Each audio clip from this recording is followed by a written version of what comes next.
Hello बच्चों, आज मैं आप लोगों को क्लास 6 की जो आपके पास न्यू एनसीईआरटी की बुक है ना, उसमें हमने अपना चैप्टर नंबर 1 स्टार्ट कर रखा है, पैटर्न्स इन मैथमेटिक्स। तो आज की क्लास में मैं आप लोगों को यहाँ पर पैटर्न्स इन शेप इसकी एक्सप्लेनेशन दूंगी। पहले टॉपिक समझेंगे आज, क्योंकि इससे रिलेटेड 2 फिगर इट आउट के क्वेश्चन है। तो आज की क्लास में सिर्फ हम टॉपिक को समझने वाले हैं, जिसमें आपसे क्या कह रहे हैं, other important and basic pattern that occur in mathematics are pattern of shapes. अभी तक हम नॉर्मली नंबर वाले पैटर्न्स करते आए हैं, जैसे ट्रायंगुलर नंबर्स के कर लिए, स्क्वायर नंबर हो गए, क्यूब नंबर हो गए, है ना। फिर अब एक और पैटर्न हम पढ़ सकते हैं मैथ्स के अंदर, जो इंपॉर्टेंट भी होता है, वो होता है पैटर्न्स ऑफ शेप। शेप्स में भी पैटर्न फॉलो होता है। दिस शेप में बी इन 1 2 3 डायमेंशनल। ये किसी भी डायमेंशन की हो सकती है, मतलब एक सिंगल पॉइंट ले लो, या फिर कोई 2D शेप ले लो जिसकी लेंथ और ब्रेथ है, 3D शेप ले लो जिसकी लेंथ ब्रेथ और हाइट है। किसी में भी ये पैटर्न फॉलो हो सकता है। और इन इवन मोर डायमेंशन, तो ज़्यादा डायमेंशंस में भी पैटर्न फॉलो हो सकता है।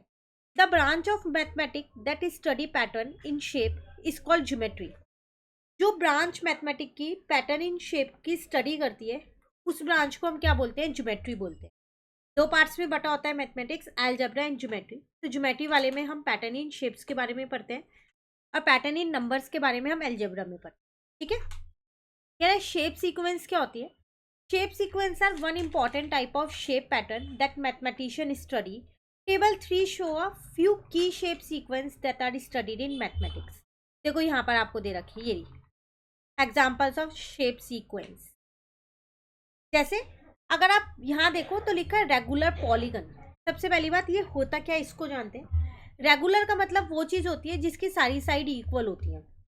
अब पॉलीगन मतलब कोई भी एक क्लोज्ड फिगर जो सिर्फ लाइन सेगमेंट से बनी हो, कर्व ना हो उसके अंदर। जैसे सर्कल आप कह सकते हो, पर वो क्लोज्ड है, पर वो लाइनों से नहीं बना हुआ, तो आप उसे पॉलीगन नहीं कह सकते। ठीक है, तो इसलिए ट्राइंगल एक रेगुलर पॉलीगन है, इसकी तीनों साइड सेम होंगी, 3 साइड है। क्वाड्रिलेटरल इसकी चारों साइड सेम होंगी, क्योंकि ये रेगुलर क्वाड्रिलेटरल है।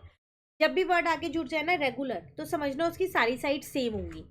ठीक है, pentagon 5 sided, hexagon 6 sided, heptagon 7 sided, octagon 8 sided, nonagon 9, decagon 10 sided.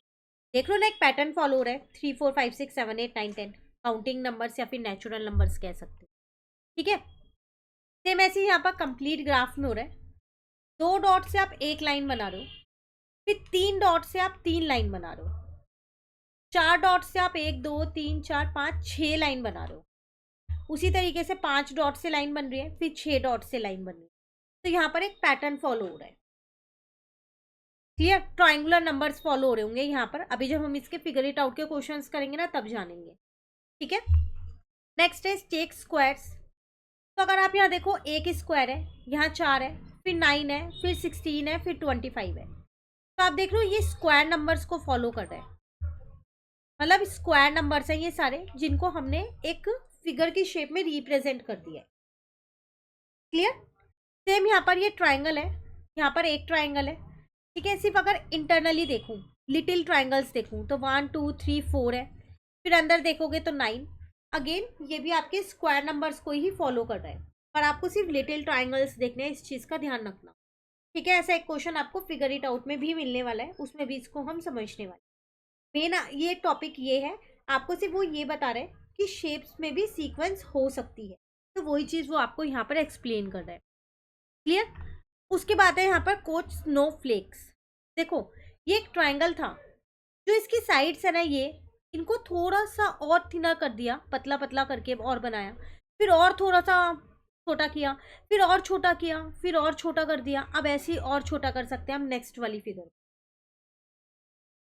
Clear है? ये ट्राइंगल से ही बना हुआ है, ये भी ट्राइंगल से बना है, ये भी सिर्फ उसकी साइड्स को जो है हम क्या करते जा रहे हैं, थिनर, बहुत बारीक बारीक करते जा रहे हैं। क्लियर है? तो ये सिर्फ आपको यहाँ पर बताया कि शेप्स में भी पैटर्न फॉलो हो सकते हैं, ऐसा नहीं है कि सिर्फ नंबर में ही पैटर्न्स फॉलो हो सकते हैं। तो अब इसके फिगर इट आउट के क्वेश्चन है आपके पास यहाँ पर, इसको हम अपने नेक्स्ट क्लास में कवर कर लेंगे। आज आप एक बार ये टॉपिक कर लीजिए और ये टेबल को एक बार अच्छे से देख लीजिएगा, क्योंकि दोनों फिगर इट आउट के क्वेश्चन इसी टॉपिक पे बेस्ड है। Thank you.